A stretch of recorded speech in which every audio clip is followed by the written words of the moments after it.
ਸਤਿ ਸ਼੍ਰੀ ਅਕਾਲ, ਆਦਾਬ, ਨਮਸਤੇ ਤੇ ਵੈਲਕਮ। ਮੇਰੇ ਹਨੀਵਾਲੀਆ ਵੱਲੋਂ ਤੁਹਾਡਾ ਸਾਰਿਆਂ ਦਾ ਵੈਲਕਮ ਕਰਦਾ ਦੋਸਤੋ। ਜਿੱਦਾਂ ਤੁਹਾਨੂੰ ਪਤਾ ਹੈ ਕਿ ਕਈ ਸਾਲਾਂ ਤੋਂ ਅਸੀਂ ਅਲੱਗ-ਅਲੱਗ ਪਲੇਟਫਾਰਮ ਦੇ ਉੱਤੇ, ਅਲੱਗ-ਅਲੱਗ ਚੈਨਲਸ ਦੇ ਉੱਤੇ, ਅਲੱਗ-ਅਲੱਗ ਮਾਧਿਅਮ ਦੇ ਰਾਹੀਂ ਤੁਹਾਨੂੰ ਅਸੀਂ ਅਲੱਗ-ਅਲੱਗ ਪ੍ਰੋਗਰਾਮ, ਅਲੱਗ-ਅਲੱਗ ਬਿਜ਼ਨਸ, ਅਲੱਗ-ਅਲੱਗ ਇੰਡਸਟਰੀਜ਼ ਦੇ ਉੱਤੇ ਤੁਹਾਨੂੰ ਅਸੀਂ ਇਨਫੋਰਮੇਸ਼ਨ ਦਿੰਦੇ ਆ ਰਹੇ ਹਾਂ। ਤੇ ਇਹੀ ਕੋਸ਼ਿਸ਼ ਅਸੀਂ ਜਾਰੀ ਕੀਤੀ ਹੈ ਕੈਨੇਡਾ ਦੇ ਵਿੱਚ ਵੀ। ਕੈਨੇਡਾ ਐਲਬਰਟਾ ਸਟੇਟ ਦੇ ਵਿੱਚ ਐਡਮਿੰਟਨ ਤੋਂ ਅਸੀਂ ਇਹ ਪ੍ਰੋਗਰਾਮ ਤੁਹਾਡੇ ਰੂਬਰੂ ਕਰਨ ਲੱਗੇ ਹਾਂ। ਇਹਦੇ ਵਿੱਚ ਅਸੀਂ ਤੁਹਾਨੂੰ ਅਲੱਗ-ਅਲੱਗ ਬਿਜ਼ਨਸ, ਖਾਸ ਕਰਕੇ ਜਿੱਦਾਂ ਇਮੀਗ੍ਰੇਸ਼ਨ ਦੇ ਰਿਲੇਟਡ ਗੱਲਬਾਤ ਹੁੰਦੀ ਹੈ, ਪ੍ਰੋਪਰਟੀ ਦੇ ਰਿਲੇਟਡ ਗੱਲਬਾਤ ਹੁੰਦੀ ਹੈ, ਕਿਸੇ ਵੀ ਰਿਲੇਟਡ ਤੁਹਾਨੂੰ ਹੈਲਥ ਕੇਅਰ ਦੇ ਰਿਲੇਟਡ ਸਾਡੇ ਜਿਹੜੇ ਬਜ਼ੁਰਗ ਨੇ ਉਹਨਾਂ ਦੀਆਂ ਗੱਲਾਂ ਬਾਤਾਂ, ਬੱਚਿਆਂ ਦੀਆਂ ਗੱਲਾਂ ਬਾਤਾਂ, ਕਿਸੇ ਵੀ ਬਿਜ਼ਨਸ, ਕਿਸੇ ਵੀ ਕੰਮਕਾਜ, ਕਿਸੇ ਵੀ ਐਂਟਰਟੇਨਮੈਂਟ, ਕਾਮੇਡੀ, ਅਲੱਗ-ਅਲੱਗ ਤੁਹਾਨੂੰ ਜਿਹੜੇ ਹੈਗੇ ਨੇ ਪ੍ਰੋਗਰਾਮ ਅਸੀਂ ਇਹ ਸਾਡੇ YouTube ਤੇ Facebook ਚੈਨਲ ਦੇ ਜ਼ਰੀਏ ਤੁਹਾਡੇ ਰੂਬਰੂ ਕਰਦੇ ਰਵਾਂਗੇ। ਅੱਜ ਜਿਹੜਾ ਇਹ ਪ੍ਰੋਗਰਾਮ ਹੈ, ਜਿਹੜਾ ਸਾਡਾ ਸੱਤ ਸਮੁੰਦਰੋਂ ਪਾਰ ਹੈ, ਤੁਹਾਨੂੰ ਪਤਾ ਹੈ ਕਿ ਇਹ ਕਾਫੀ ਸਾਲਾਂ ਤੋਂ ਅਸੀਂ ਤੁਹਾਡੇ ਰੂਬਰੂ ਕਰਦੇ ਹਾਂ। ਇਹਦੇ ਵਿੱਚ ਅਸੀਂ ਗੱਲਬਾਤ ਕਰਦੇ ਹਾਂ ਇਮੀਗ੍ਰੇਸ਼ਨ ਦੇ ਰਿਲੇਟਡ ਸਾਰੀਆਂ ਉਹਨਾਂ ਵੀਜ਼ਾਸ ਦੇ ਉੱਤੇ, ਉਹਨਾਂ ਐਕਸਪਰਟਸ ਦੇ ਉੱਤੇ, ਕਿਉਂਕਿ ਕਿਹਾ ਜਾਂਦਾ ਕਿ ਗੁਰੂ ਬਿਨਾਂ ਗੱਤ ਨਹੀਂ। ਮਤਲਬ ਇਹ ਹੈ ਵੀ ਕੋਈ ਵੀ ਕੰਮ ਕਰਨਾ ਹੁੰਦਾ ਉਹਦੇ ਲਈ ਸਾਨੂੰ ਕਿਸੇ ਨਾ ਕਿਸੇ ਐਕਸਪਰਟ ਦੀ ਜ਼ਰੂਰਤ ਹੁੰਦੀ ਹੈ। ਅੱਜ ਅਸੀਂ ਕੁਝ ਚੁਣਿੰਦਾ ਜਿਹੜੇ ਐਕਸਪਰਟਸ ਦੇ ਵਿੱਚੋਂ ਅੱਜ ਅਸੀਂ ਇਨਵਾਈਟ ਕੀਤਾ ਹੈ ਮਿਸਟਰ ਰਾਜੀਵ ਸ਼ਰਮਾ ਜੀ ਨੂੰ, ਜਿਹੜੇ ਕਿ ਸਾਈ ਕੈਨੇਡਾ ਇਮੀਗ੍रेशन तो ने।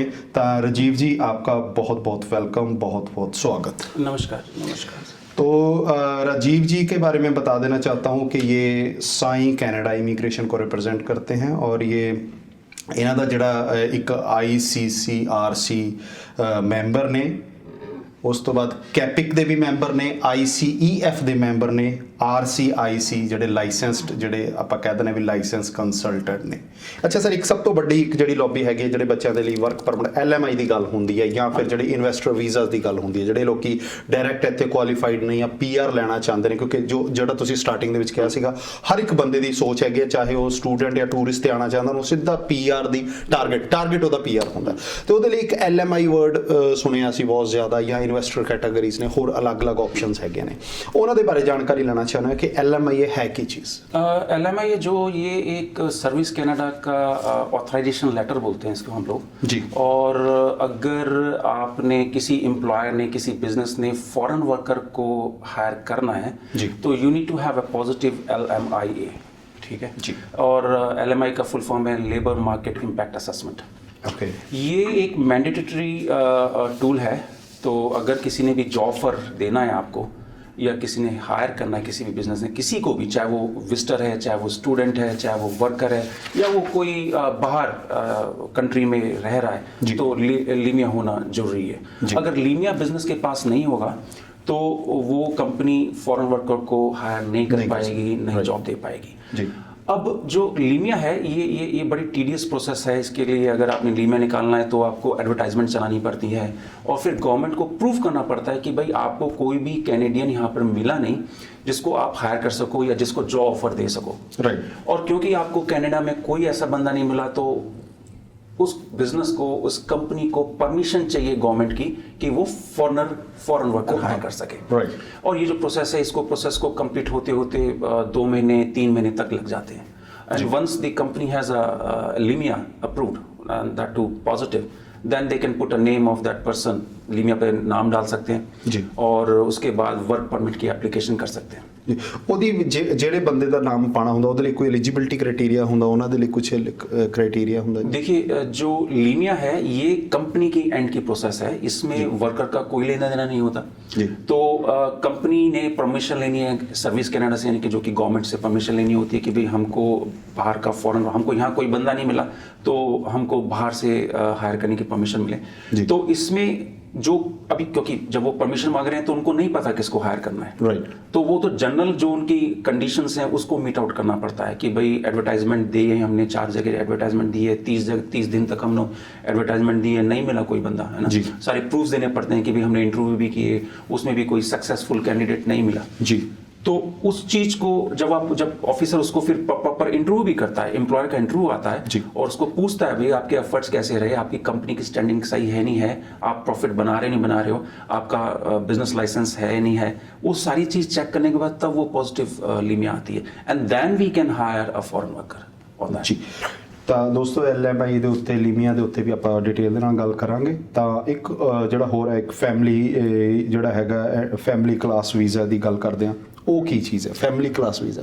बिल्कुल, देखिए फैमिली क्लास वीज़ा जो है वो बेसिकली अगर लेट से आप यहाँ पर हैं और आप अपने पेरेंट्स को बुलाना चाहते हो, जी, ठीक है ना, जिसको पेरेंट्स एंड ग्रैंड पेरेंट्स जो ड्रॉ निकलते हैं आजकल, एक वो कैटेगरी क्वालिफाई होती है फैमिली के अंदर। आप यहाँ पर PR या सिटीजन हो और आपने इंडिया में या कहीं पे भी शादी करी है, तो आप अपनी स्पाउस को स्पॉन्सर कर सकते हो, तो वो भी फैमिली के अंदर फॉल करता है ये कैटेगरी जी। और ये जो कैटेगरी है ये थोड़ी इजी कैटेगरी रहती है, तो इसमें ज़्यादा कुछ रूल्स, बस you have to make sure कि आपने प्रूव करना है कि आपकी रिलेशनशिप जेन्युइन है। अगर आप वो प्रूव कर सकते हो तो 100% ਚਾਂਸ ਬਣ ਕਿਉਂਕਿ ਪੇਰੈਂਟਸ ਦਾ ਤਾਂ ਮੈਨੂੰ ਲੱਗਦਾ ਕਿ ਜੈਨੂਨ ਹੈ ਕਿ ਪੇਰੈਂਟਸ ਨੂੰ ਤਾਂ ਇਨਵਾਈਟ, ਲੇਕਿਨ ਜਿਹੜੀ ਸਪਾਊਸ ਦੀ ਗੱਲ ਕੀਤੀ ਹੈ ਤੁਸੀਂ, ਸਪਾਊਸ ਦੇ ਲਈ ਕਾਫੀ ਜ਼ਿਆਦਾ ਜਿਹੜਾ ਉਹ ਟਫ ਹੁੰਦਾ ਥੋੜਾ ਜਿਹਾ ਕभी ਇੱਕ ਜੈਨੂਨ ਪ੍ਰੂਫ ਕਰਨਾ। ਅੱਛਾ, ਇਹਦੇ ਵਿੱਚ ਇੱਕ ਸਵਾਲ ਇਹ ਜ਼ਰੂਰ ਆਉਂਦਾ ਸਰ ਕਿ ਜਿੱਦਾਂ ਕੋਈ ਨਿਊਲੀ ਮੈਰਿਡ ਹੁੰਦਾ ਹੈ, ਕਿਉਂਕਿ ਜ਼ਿਆਦਾਤਰ ਬਈ ਕਿਸੇ ਨੇ ਆਪਣੀ ਵਾਈਫ ਨੂੰ, ਕਿਸੇ ਨੇ ਵੀ ਸਪਾਊਸ ਨੂੰ ਬੁਲਾਣਾ, ਆਪਨ ਨੂੰ ਹਸਬੈਂਡ ਨੂੰ ਬੁਲਾਣਾ, ਤਾਂ ਨਿਊਲੀ ਮੈਰਿਡ, ਤਾਂ ਉਹਦੇ ਲਈ ਕੀ ਕੰਡੀਸ਼ਨਸ ਹੁੰਦੀਆਂ ਨੇ? ਲਾਈਕ ਉਹਨੂੰ ਕਿੱਦਾਂ ਸ਼ੋਅ ਕਰਨ ਦੀ ਜ਼ਰੂਰਤ ਹੁੰਦੀ ਹੈ? ਕੁਝ ਬੇਸਿਕ ਰਿਕੁਆਇਰਮੈਂਟ ਹੁੰਦੀਆਂ ਨੇ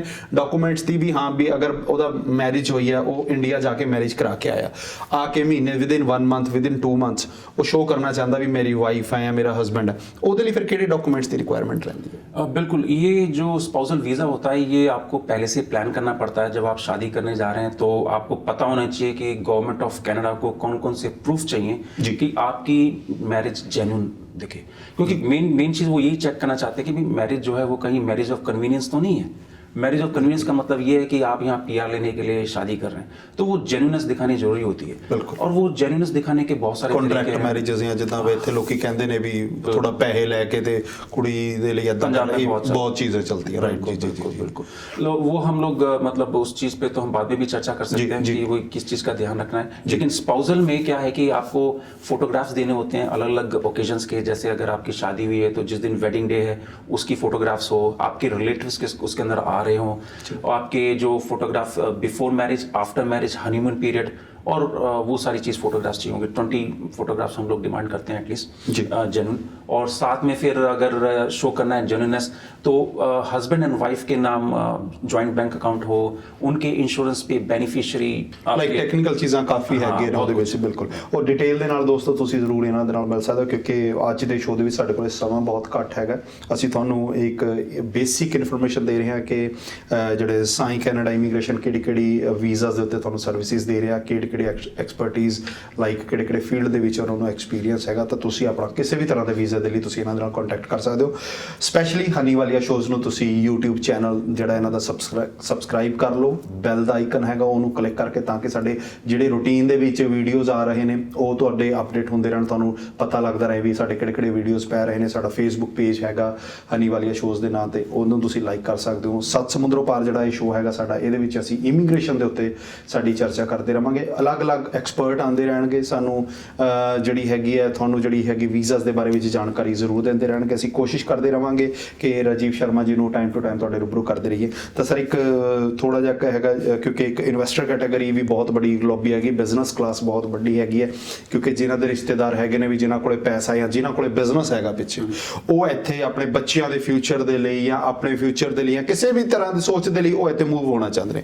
ਤਾਂ ਬਿਜ਼ਨਸ ਕੈਟਾਗਰੀ ਕੀ ਅਲਬਰਟਾ ਦੇ ਵਿੱਚ फॉल करती है या किसी और प्रोविंस दे विच करती है राइट नाउ? बिल्कुल हनी जी, ऐसा है, जो ये बिजनेस कैटेगरी है ये हर प्रोविंस में चलती है जी, और फेडरल भी चलती है और लीनिया बेस्ड बिजनेस प्रोग्राम भी चल रहे हैं, ठीक जी। तो ये काफ़ी वाइड है सब्जेक्ट, और इसमें मैं जनरल तौर पे ये बताऊंगा क्योंकि अभी कोविड-19 हुआ है तो रिसेशन में सारे कंट्रीज आनी है, और कनाडा जो है वो बिजनेस इन्वेस्टर्स को वेलकम करेगा, 100% करेगा। तो आने वाले में टाइम में क्या हो सकता है कि वर्क परमिट इतने ज़्यादा ना निकले, लीनिया इतने ज़्यादा ना निकले जी, और भी कुछ चेंजेस आ सकते हैं पॉलिसीज़ में, लेकिन बिजनेस इन्वेस्टर्स को ऑलवेज वेलकम करेगा कनाडा। तो जिसके पास पैसा है, जिसके पास एक्सपीरियंस है और जिसके पास क्वालिफिकेशन है, तो वो बिजनेस कैटेगरी में बिल्कुल क्वालिफाई होंगे। ओनली चीज़ जो ध्यान रखने वाली बात होगी वो ये होगी कि भी आप कितनी मनी इन्वेस्ट करना चाहते हो जी, ठीक है ना। तो अलग अलग प्रोविंस के अलग अलग है क्राइटेरिया। मैनीटोबा में 150 में काम हो जाता है। लाइक बेसिक तो की है, मिनिमम तो लैके मैक्सिमम तो चलो किते भी बेसिक जिस बंदे को इन्ना पैसा हैगा कि वो सोच सकता है भी मैं बिजनेस ਦੇ ਉੱਤੇ ਇਨਵੈਸਟ ਕਰ ਸਕਦਾ, बेसिक मिनिमम किन्नी स्टार्ट हो सकती है? देखिए बिजनेस बेस्ड लीनिया प्रोग्राम में कोई लिमिट नहीं है, जो कि बहुत अच्छी बात है, लेकिन but at the same time आपको वो बिजनेस फाइंड करना है जो आपको सपोर्ट कर सके। ऐसा नहीं खाली बिजनेस में इन्वेस्ट किया और पीआर लगा दिया and you are done. No, you have to maintain that business. उस बिजनेस को आपको चलाना भी है और वो बिजनेस आपका 1, 1.5, 2 साल चले, ये भी मेक श्योर करना है। तो इस प्रोग्राम में कोई लिमिट नहीं है। अगर आप चाहते हैं $20,000 में कोई बिजनेस ले लें, कहीं पे भी ले लें, पूरे कनाडा में कोई रिस्ट्रिक्शन नहीं है। देखिए, एक चीज़ और मैं बताना चाहूँगा, क्लैरिफाई करना चाहूँगा, बिजनेस वीज़ा और बिजनेस इन्वेस्टर्स पीआर प्रोग्राम, ये दोनों डिफरेंट चीज़ हैं जी। बिजनेस वीज़ा तो आप विजिटर वीज़ा में जब आप बिजनेस बेस पे लगाते हो तो उसको भी बिजनेस वीज़ा बोल देते हैं जी। और ये जो बिजनेस इन्वेस्टर प्रोग्राम है, this is basically meant for permanent residency, जो आपने परमानेंट होना है यहाँ पर जी। तो आपकी जो क्वेश्चन था कि भाई कितनी कम से कम अमाउंट लगाई जाए, तो मैंने आपको बताया जो फेडरल प्रोग्राम है बिजनेस बेस लीनियर प्रोग्राम, उसमें कोई लिमिट नहीं है, लेकिन एट द सेम टाइम आपने मेक श्योर करना है कि प्रॉफिटेबल बिजनेस मिल जाए। रफली अगर आप मेरे से पूछोगे कि भाई एक अच्छा बिजनेस, प्रॉफिटेबल बिजनेस कितने का मिल जाता है, तो $2 लाख, $2.5 लाख में अच्छा बिजनेस मिल जाता है जो आपकी पूरी फैमिली को सपोर्ट कर सके, आपको मनी बनाए और आपको अच्छी लिविंग दे सके और साथ में पीआर के लिए भी क्वालिफाई करवाए। लेकिन अगर मनी की शॉर्टेज है तो उस केस में आपको फिर मेक श्योर कि आपके पास वर्किंग कैपिटल हो, ठीक है ना। तो बिजनेस तो आपने ले लिया $40,000 का, $50,000 का या $1 लाख का, लेकिन फिर वर्किंग कैपिटल की भी होनी जरूरी है कि कहीं ऐसा ना हो कि आपके ऑपरेशंस कोलैप्स हो जाए due to shortage of money जी। तो मनी की ऐसी कोई दिक्कत नहीं है। जितनी, मैं तो बस ये कहूँगा कि जितनी ज़्यादा मनी आप इन्वेस्ट करोगे उतने हाई रिटर्न्स आएंगे, क्योंकि ऑब्जेक्टिव आपका, अगर आप बिजनेस इन्वेस्टर आना चाहते हो तो ऑब्जेक्टिव आपका पीआर नहीं होना चाहिए, क्योंकि अगर पीआर ऑब्जेक्टिव है तो आप क्या करोगे, कम से कम मनी लगाने की कोशिश करोगे, देखोगे कि मनी ज्यादा ना लग जाए। क्योंकि मनी लगा भी रहे हो तो सोर्स ऑफ इनकम भी बन जाए, आपका इनकम भी हो जाए, तो अगर आपका सोर्स ऑफ इनकम बन गया तो ऑटोमेटिकली आप पीआर हो जाओगे। बिल्कुल बिल्कुल बिल्कुल। तो ये क्लैरिटी थॉट्स में होनी बहुत जरूरी है कि अगर आप बिजनेस इन्वेस्टर्स कर रहे हो तो आपका मेन गोल बिजनेस चलाना होना चाहिए, ना कि पीआर लेना। क्योंकि अगर मेन गोल आपका पीआर लेना है तो आप हर बार ये कहोगे भी कम से कम बिजनेस में कितनी मनी लगनी है, कम से कम बताओ, राइट। और कम से कम में क्या होगा, फिर उसको साल, 1.5 साल, 2 साल चलाना भी है, तो फिर वो आपको हर महीने उसमें मनी पोर इन करनी पड़ेगी। तो ultimately at the end of 2 year जब आपको पीआर होगा तो आप कहोगे यार लिया तो बिजनेस $50,000 का था, $50,000 का, लेकिन now you have already invested $200,000 और मनी भी कुछ नहीं बनी। तो उससे बेटर था कि आप वो प्रॉफिटेबल बिजनेस लेते तो आपको पीआर भी करवाता और लाइफ लॉन्ग आपको एक मनी भी बनाने का जरिया बन जाता। बिल्कुल बिल्कुल दोस्तों, छोटे-छोटे टिप्स ਹੁੰਦੇ ਨੇ ਜਿਹੜੇ ਕਿ ਸਾਡੀ ਜ਼ਿੰਦਗੀ ਦੇ ਵਿੱਚ ਕੰਮ ਆਉਂਦੇ ਨੇ। ਅਸੀਂ ਕੋਈ ਵੀ ਕੰਮਕਾਜ ਕਰਨਾ, ਕਿਧਰੇ ਵੀ ਰਾਹ ਨੂੰ ਤੁਰਨਾ, ਕੋਈ ਵੀ ਅਸੀਂ ਬਿਜ਼ਨਸ ਲੈਣਾ ਹੈ, ਕੋਈ ਕੁਝ ਵੀ ਅਸੀਂ ਵੀਜ਼ਾ ਲੈਣਾ ਹੈ, ਕੋਈ ਕੁਆਲੀਫਿਕੇਸ਼ਨ ਲੈਣੀ ਹੈ, ਕੋਈ ਸਟੱਡੀ ਕਰਨੀ ਹੈ। ਜਿਵੇਂ ਅਸੀਂ ਸਟੱਡੀ ਜਦੋਂ ਸਕੂਲਿੰਗ ਕਰਦੇ ਹੁੰਦੇ ਅਸੀਂ, ਸਾਨੂੰ ਟਿਊਸ਼ਨ ਵਰਕ ਦੀ ਜ਼ਰੂਰਤ ਹੁੰਦੀ ਹੈ, ਅਸੀਂ ਸਾਨੂੰ ਐਕਸਪਰਟਸ ਜਾਣਕਾਰੀ ਦੇਣ। ਇਸ ਕਰਕੇ ਦੋਸਤੋ ਕੁਛ ਵੀ ਖਾਸ ਕਿਸੇ ਵੀ ਟਾਈਪ ਦੇ ਵੀਜ਼ਾ ਦੇ ਲਈ ਤੁਹਾਨੂੰ ਇਨਫੋਰਮੇਸ਼ਨ ਜਿਹੜੀ ਹੈਗੀ ਹੈ, ਅਧੂਰੀ ਇਨਫੋਰਮੇਸ਼ਨ ਕਹਿੰਦੇ ਇੱਕ ਨੁਕਸਾਨਦਾਇਕ ਜ਼ਰੂਰ ਹੁੰਦੀ ਹੈ। ਇਸ ਕਰਕੇ ਪੂਰੀ ਇਨਫੋਰਮੇਸ਼ਨ ਲੈਣ ਦੇ ਲਈ ਤੁਸੀਂ ਐਕਸਪਰਟਸ ਤੋਂ ਜਿਹੜੀ ਹੈਗੀ ਹੈ ਇਨਫੋਰਮੇਸ਼ਨ ਲੈ ਸਕਦੇ ਹੋ। ਵੀਜ਼ਾ ਦੋਸਤੋ, ਕਿਉਂਕਿ ਵੀਜ਼ਾ ਇੱਕ ਦਫਾ ਅਗਰ ਰਿਜੈਕਟ ਹੋ ਜਾਂਦਾ ਤਾਂ ਨੁਕਸਾਨ ਬਹੁਤ ਵੱਡਾ ਹੋ ਜਾਂਦਾ। ਹਾਂ, ਰਿਜੈਕਟਡ ਵੀਜ਼ਾ ਦੇ ਸਰ ਇੱਕ ਹੋਰ ਸਵਾਲ ਹੈ ਸਾਡੇ ਕੋਲ ਜਾਂਦੇ ਨੇ ਵੀ ਕੀ ਰਿਜੈਕਟਡ ਵੀਜ਼ਾ ਦੇ ਉੱਤੇ ਡੀਲ ਕਰਦੇ, ਕਿਉਂਕਿ ਕਈ ਵੀ ਜਿਹੜੇ ਨੇ ਜਿਨ੍ਹਾਂ ਨੇ ਗਲਤੀ ਕਰ ਚੁੱਕੇ ਨੇ, ਕਿਸੇ ਦਾ ਫੈਮਿਲੀ ਦਾ ਰਿਜੈਕਟ ਹੋ ਗਿਆ, ਵਾਈਫ ਦਾ ਰਿਜੈਕਟ ਹੋ ਗਿਆ, ਹਸਬੈਂਡ ਦਾ ਰਿਜੈਕਟ ਹੋ ਗਿਆ, स्टूडेंट वीज़ा रिजेक्ट हो गया या LMIA ਦੇ ਵਿੱਚ ਫਸ ਗਏ, ਉਹਦੇ ਵਿੱਚ ਤੁਸੀਂ ਹੈਲਪ ਕਰ ਸਕਦੇ ਹੋ। हाँ जी, हम इस तरह के केसेस काफ़ी लेते हैं। और सबसे पहले तो 7 समुद्र पार के दर्शकों में बताना चाहूँगा, क्योंकि बहुत ज़्यादा हताश हो जाते हैं जब रिफ्यूज़ल आता है। बहुत जी बिल्कुल, बहुत मतलब जिसे कहते हैं ना, उनको ऐसा लगता है कि अब तो जिंदगी बंद हो गई है। राइट। तो उसमें हताश होने की बिल्कुल जरूरत नहीं है जी।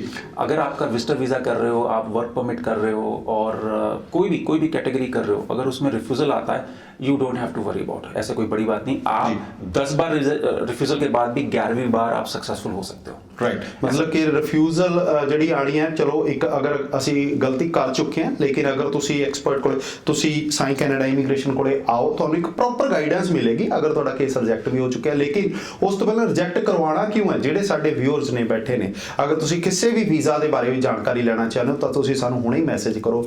ਕਾਲ ਕਰਕੇ ਤੁਸੀਂ ਇਹਨਾਂ ਦੇ ਆਫਿਸ ਦੇ ਵਿੱਚ ਵਿਜ਼ਿਟ ਕਰ ਸਕਦੇ ਹੋ, ਜਾਂ ਫਿਰ ਤੁਸੀਂ ਕਾਲ ਨਹੀਂ ਕਰਨਾ ਚਾਹੁੰਦੇ, ਸਾਨੂੰ ਤੁਸੀਂ ਇਸ ਪਲੇਟਫਾਰਮ ਦੇ ਰਾਹੀਂ ਤੁਸੀਂ ਹਰ ਇੱਕ ਜਿਹੜੀ ਇਨਫੋਰਮੇਸ਼ਨ ਹੈਗੀ ਘਰੇ ਬੈਠੇ ਬਿਠਾਏ ਦੇ ਲੈ ਸਕਦੇ ਹੋ। ਕਿਉਂਕਿ ਅੱਜ ਕੱਲ੍ਹ ਬਾਹਰ ਨਿਕਲਣ ਦਾ ਜ਼ਮਾਨਾ, ਕਾਫੀ ਲੋਕੀ ਜਿਹੜੇ ਕੋਵਿਡ ਤੋਂ ਡਰ ਕੇ ਘਰੇ ਬੈਠੇ ਨੇ, ਡਰਨਾ ਬਣਦਾ ਵੀ ਹੈਗਾ। ਲੇਕਿਨ ਅਗਰ ਤੁਸੀਂ ਘਰੇ ਬੈਠੇ ਬੈਠੇ ਇਨਫੋਰਮੇਸ਼ਨ ਲੈਣਾ ਚਾਹੁੰਦੇ ਹੋ ਤਾਂ ਅਸੀਂ ਰਾਜੀਵ ਸ਼ਰਮਾ ਜੀ ਦੇ ਨਾਲ ਇਹ ਜ਼ਰੂਰ ਅਸੀਂ ਉਹਨਾਂ ਤੋਂ ਵਾਅਦਾ ਲਿਆ ਹੈ ਕਿ ਉਹ ਤੁਹਾਨੂੰ ਘਰੇ ਬੈਠੇ ਬਿਠਾਏ ਜਿਹੜੀ ਹੈਗੀ ਆ ਹਰ ਤਰ੍ਹਾਂ ਦੇ ਵੀਜ਼ਾ ਦੇ ਬਾਰੇ ਵਿੱਚ ਇਨਫੋਰਮੇਸ਼ਨ ਦੇ ਸਕਣਗੇ। ਤੁਸੀਂ ਕੋਈ ਵੀ ਕੁਐਰੀ ਕਰਨਾ ਚਾਹੁੰਦੇ ਹੋ, ਤੁਸੀਂ ਕੋਈ ਸਵਾਲ ਪੁੱਛਣਾ ਚਾਹੁੰਦੇ ਹੋ, ਸਾਡੇ ਜਿਹੜੇ ਨੀਚੇ ਨੇ ਸਾਨੂੰ ਕਮੈਂਟ ਦੇ ਰਾਹੀਂ ਕਰ ਸਕਦੇ ਹੋ, ਸਾਨੂੰ ਈਮੇਲ ਕਰ ਸਕਦੇ ਹੋ, ਸਾਨੂੰ ਤੁਸੀਂ WhatsApp ਕਰ ਸਕਦੇ ਹੋ, ਸਾਨੂੰ ਤੁਸੀਂ ਮੇਲ ਕਰ ਸਕਦੇ ਹੋ। ਸਾਡੇ YouTube ਦੇ ਜਿਹੜੇ ਤੁਹਾਨੂੰ ਬਾਰ-ਬਾਰ ਦੱਸਿਆ ਕਿ YouTube ਚੈਨਲ ਨੂੰ ਤੁਸੀਂ ਹਨੀ ਵਾਲੀਆ ਸ਼ੋਜ਼ ਨੂੰ ਤੁਸੀਂ ਫੋਲੋ ਕਰੋ, ਸਬਸਕ੍ਰਾਈਬ ਕਰੋ, ਬੈਲ ਦਾ ਆਈਕਨ ਦਬਾਓ, ਜਾਂ Facebook ਪੇਜ ਨੂੰ ਤੁਸੀਂ ਜਿਹੜਾ ਹੈਗਾ ਲਾਈਕ ਕਰ ਸਕਦੇ ਹੋ, ਤਾਂ ਕਿ ਤੁਹਾਨੂੰ ਅਸੀਂ ਅਪਡੇਟ ਕਰਦੇ ਰਹੀਏ, ਤੁਹਾਨੂੰ ਰੋਜ਼ ਪਤਾ ਲੱਗੇ ਵੀ ਅਸੀਂ ਜਿਹੜੇ ਅਲੱਗ-ਅਲੱਗ ਵੀਜ਼ਾਸ ਦੇ ਉੱਤੇ ਡਿਟੇਲ ਦੇ ਨਾਲ ਜਾਣਕਾਰੀ ਲਵਾਂਗੇ, ਤੁਹਾਨੂੰ ਕਿਹੜੇ ਵੀਜ਼ਾ ਦੇ ਬਾਰੇ ਜਾਣਕਾਰੀ ਚਾਹੀਦੀ ਹੈ। ਇੱਕ ਮੈਸੇਜ ਦੇ ਤੌਰ ਤੇ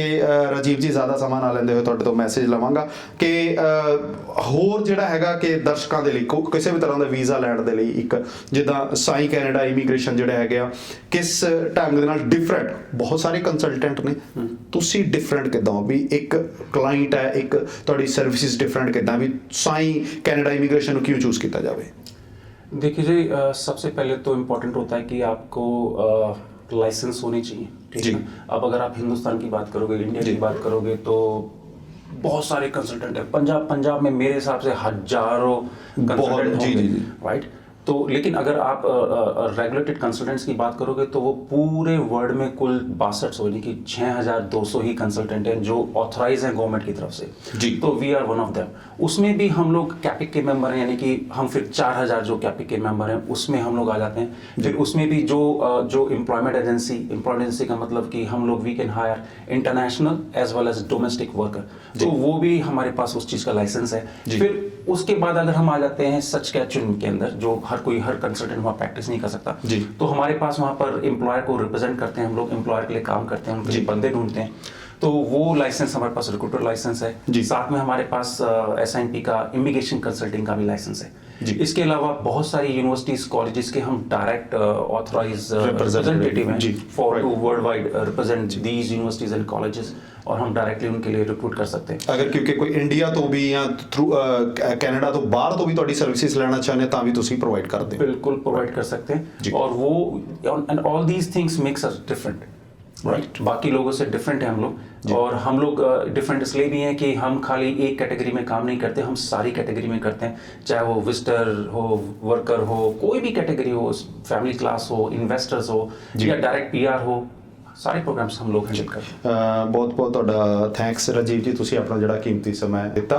ਤਾਂ ਦੋਸਤੋ ਤੁਸੀਂ ਰਾਜੀਵ ਜੀ ਦੇ ਨਾਲ ਕੰਟੈਕਟ ਜਿਹੜਾ ਹੈਗਾ, ਕਿਉਂਕਿ ਇਹਨਾਂ ਦੇ ਆਫਿਸ ਦੇ ਵਿੱਚ ਵਿਜ਼ਿਟ ਕਰਨਾ ਚਾਹੁੰਦੇ ਹੋ ਸਾਈ ਕੈਨੇਡਾ ਇਮੀਗ੍ਰੇਸ਼ਨ, ਅਸੀਂ ਕੋਸ਼ਿਸ਼ ਕਰਦੇ ਰਹਾਂਗੇ ਕਿ ਇਹਨਾਂ ਨੂੰ ਟਾਈਮ ਟੂ ਟਾਈਮ ਇਸ ਪਲੇਟਫਾਰਮ ਦੇ ਰਾਹੀਂ ਬੁਲਾ ਕੇ ਤੁਹਾਡੇ ਰੂਬਰੂ ਕਰਦੇ ਰਹੀਏ। ਤੁਹਾਡੇ ਜਿੰਨੇ ਵੀ ਸਵਾਲ ਨੇ ਤੁਸੀਂ ਸਾਨੂੰ ਭੇਜੋ, ਅਸੀਂ ਆਉਣ ਵਾਲੇ ਐਪੀਸੋਡਸ ਦੇ ਵਿੱਚ ਅਸੀਂ ਲਾਈਵ ਕਾਲਸ ਦੀ ਵੀ ਅਸੀਂ ਟਰਾਈ ਕਰਾਂਗੇ ਕਿ ਲਾਈਵ ਕਾਲਸ ਦੇ ਰਾਹੀਂ ਤੁਹਾਨੂੰ ਅਸੀਂ ਰਾਜੀਵ ਜੀ ਦੇ ਨਾਲ ਜਾਣਕਾਰੀ ਲੈ ਸਕੀਏ। ਕਿਸੇ ਵੀ ਤਰ੍ਹਾਂ ਦੇ ਵੀਜ਼ੇ ਦੇ ਬਾਰੇ ਵਿੱਚ ਤੁਸੀਂ ਇਨਫੋਰਮੇਸ਼ਨ ਲੈਣਾ ਚਾਹੁੰਦੇ ਹੋ, ਨਾਮ ਨਾ ਭੁੱਲਿਓ, ਸਾਈ ਕੈਨੇਡਾ ਇਮੀਗ੍ਰੇਸ਼ਨ, ਇਹਨਾਂ ਦਾ ਜਿਹੜਾ ਹੈਗਾ ਡਿਟੇਲ, ਆਫਿਸ ਐਡਰੈਸ, ਸਾਰਾ ਕੁਝ ਅਸੀਂ ਨੀਚੇ ਸਕਰੋਲ ਦੇ ਨੀਚੇ ਚੱਲ ਰਿਹਾ, ਤੁਸੀਂ ਇਹਨਾਂ ਦੇ ਨਾਲ ਜਾਣਕਾਰੀ ਲੈ ਸਕਦੇ ਹੋ।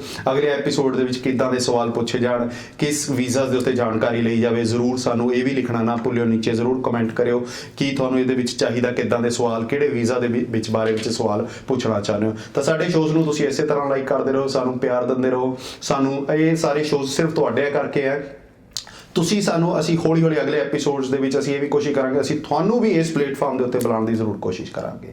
ਅੱਜ ਦਾ ਸਫ਼ਰ ਇੱਥੇ ਖਤਮ ਕਰਦੇ ਹਾਂ, ਹੋਰ ਐਪੀਸੋਡਸ ਦੇ ਨਾਲ ਫਿਰ ਤੁਹਾਡੇ ਰੂਬਰੂ ਹਾਜ਼ਰ ਹੋਵਾਂਗਾ। ਹੁਣ ਆਪਣੇ ਹਨੀ ਵਾਲੇ ਤੋਂ ਇਜਾਜ਼ਤ। ਸਤਿ ਸ਼੍ਰੀ ਅਕਾਲ, ਨਮਸਤੇ, ਆਦਾਬ, ਬਾਏ ਬਾਏ।